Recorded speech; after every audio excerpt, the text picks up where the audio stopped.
بسم اللہ الرحمن الرحیم۔ ابتدا ہے رب ذوالجلال کے بابرکت نام سے، جس نے بلبل کو گیت، بہاروں کو پھول، گٹاؤں کو مستی، چشموں کو روانی اور سمندروں کو طغیانی بخشی۔ درود بھیجتا ہوں نبی آخر الزماں پر جو شاہد و جہان ہے۔ عزیز طلبہ، میں ہوں عرفان اللہ احساس۔ آج ہم جماعت ہفتم کے سبق پیکر شجاعت جو کیپٹن کرنل شیر خان کے حوالے سے ہے، اس کا تیسرا پیراگراف پڑھیں گے۔ امید ہے گزشتہ سبق آپ لوگوں نے صحیح طریقے سے ذہن نشین کر لیا ہوگا۔ وطن سے محبت انسان کا ایک فطری عمل ہے، اور شاعر کہتے ہیں کہ قربان جو نہ قوم پہ ہو زندگی نہیں، قربان جو نہ قوم پہ ہو زندگی نہیں، جس کو وطن عزیز نہیں آدمی نہیں۔ یہی وجہ ہے کہ ہر انسان کے دل میں وطن سے محبت کا جذبہ ضرور ہوتا ہے۔ جب حضور پاک صلی اللہ علیہ وسلم مکہ سے ہجرت کر رہے تھے تو اس کو بھی اپنے وطن کی یاد، مکہ کی یاد آ رہی تھی۔ اب پھر وطن کے لیے مر مٹنا، وطن کے لیے جان کا نذرانہ دینا، قربانی دینا، یہ بھی فطری عمل ہے۔ جب وطن پر کوئی مصیبت آتی ہے تو وطن کے جوان اکٹھے ہو جاتے ہیں، وطن کے جوان کھڑے ہو جاتے ہیں اور سیسا پھیلائی دیوار کی مانند ہو جاتے ہیں۔ اور صرف یہی نہیں بلکہ عورتیں اور بوڑھے اور بچے بھی وطن کے جذبے سے سرشار ہوتے ہیں۔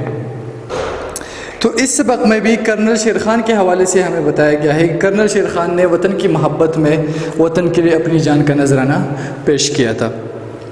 اے وطن تو نے پکارا تو لہو کول اٹھا، اے وطن تو نے پکارا تو لہو کول اٹھا، تیرے بیٹے تیرے جان باز چلے آتے ہیں۔ اچھا جی، تو آپ اپنی کتاب میں صفحہ نمبر 15 کھولے، آخری پیراگراف ہے۔ کرنل شیر خان 1 جنوری 1970 کو ضلع سوابی کے ایک چھوٹے سے گاؤں نوے کلے میں پیدا ہوئے۔ کرنل شیر خان کے دادا تحریک آزادی کشمیر کے اہم مجاہد تھے۔ مجاہد کوشش کرنے والا، مجاہد لفظی معنی ہے کوشش کرنے والا، اصطلاحی معنی ہے جہاد کرنے والا، لڑنے والا، کفار سے لڑنے والا۔ وہ 1948 اصطلاحی معنی ہم کریں گے کہ دین کی حمایت میں جنگ کرنے والا، دین کی حمایت میں جنگ کرنے والا یا لڑنے والا۔ وہ 1948 کی جنگ آزادی کشمیر میں شامل رہے اور بہادری کے جوہر دکھائے۔ جوہر اپنی قابلیت یا لیاقت دکھانا، قابلیت یا لیاقت دکھانا۔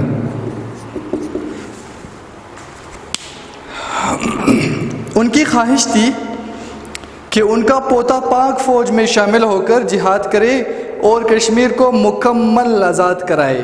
یہی وجہ ہے کہ انہوں نے اپنے پوتے کا نام کرنل شیر خان رکھا۔ اصل میں وہ تو کیپٹن تھے، کرنل نہیں تھے، کرنل اس کے نام کا حصہ ہے۔ شیر خان کا بچپن عام بچوں سے بہت مختلف تھا۔ انہوں نے خالص دینی ماحول میں پرورش پائی،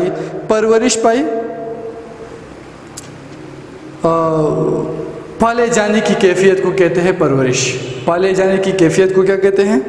پرورش۔ اس لیے وہ نہ صرف صوم و صلات کے پابند تھے، یعنی روزہ اور نماز، صوم و صلات، روزہ اور نماز، روزہ اور نماز، بلکہ وطن عزیز کی محبت ان کی رگ رگ میں رچی بسی تھی۔ کرنل شیر خان نے بنیادی تعلیم گھر پر ہی حاصل کی، پھر اسکول میں داخل ہوئے اور 8ویں جماعت کے امتحان میں اپنے اسکول میں اول آئے۔ میٹرک کا امتحان گورنمنٹ ہائی اسکول نوے کلے ثوابی سے پاس کرنے کے بعد گورنمنٹ کالج ثوابی سے FSC کا امتحان پاس کیا۔ بچپن ہی سے ان میں سپاہیانہ جوہر موجود تھے۔ جوہر خوبیاں، یہاں مطلب خوبیاں، قابلیت، اسی لیے ان کو عسکری زندگی فوجی یا لشکری عسکری زندگی سے بہت لگاؤ تھا۔ وہ 1987 میں بحیثیت ایئرمین پاک فضائیہ میں بھرتی ہوئے۔ ابتدائی تعلیم مکمل کرنے کے بعد مزید تربیت کے لیے school of aeronautical Korangi Karachi چلے گئے۔ یہاں پر بھی خوب محنت سے تربیت حاصل کی اور اپنی محنت کے بلبوتے سہارے پر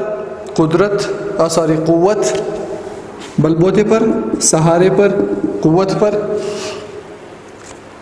یا مدد سے چیف آف سٹاف ٹرافی حاصل کی اور دوسرے کورسوں میں بھی اعلیٰ کارکردگی کا مظاہرہ کرنے پر شاہین بچے کا خطاب حاصل کیا۔ کرنل شیر خان کے دل میں ایک عزم اور ولولہ تھا، جوش و خروش،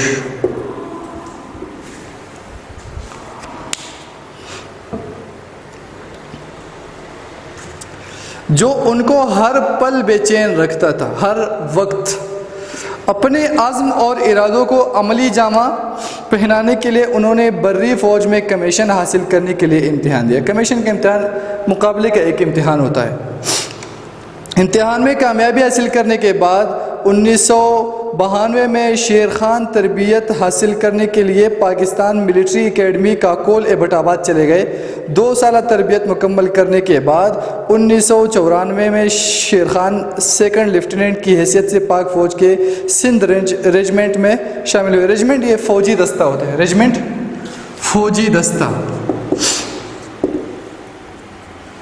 فوجی دستہ جس میں 8 سے 10,000 تک کے سپاہی ہوتے ہیں۔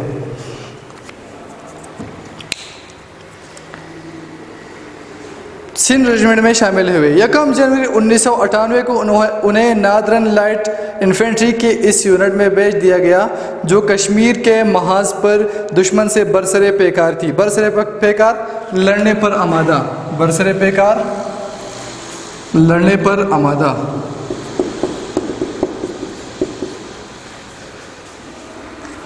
لائن آف کنٹرول پر بھارتی فوج کی طرف سے بغیر کسی سبب کے پاکستانی علاقے پر گولہ باری روزانہ کا معمول بن گیا تھا۔ وطن کی سرحدوں کا دفاع کرنے کے لیے کرنل شیر خان نے خود کو رضاکارانہ طور پر پیش کیا تھا، اس لیے 2 سال کے لیے انہیں وہاں بھیج دیا گیا۔ میرے خیال سے اتنا سبق کافی ہے، اگر اس کے علاوہ اور بھی پڑھیں گے تو پھر تھوڑا مشکل ہوگا آپ کے لیے، تو اتنا کافی ہے۔ اگر کوئی کویسچن ہو، کوئی مسئلہ ہو تو میرے واٹس ایپ کا نمبر آپ کے اسکرین پر ہے، آپ اس پر پوچھ سکتے ہیں۔ شکریہ۔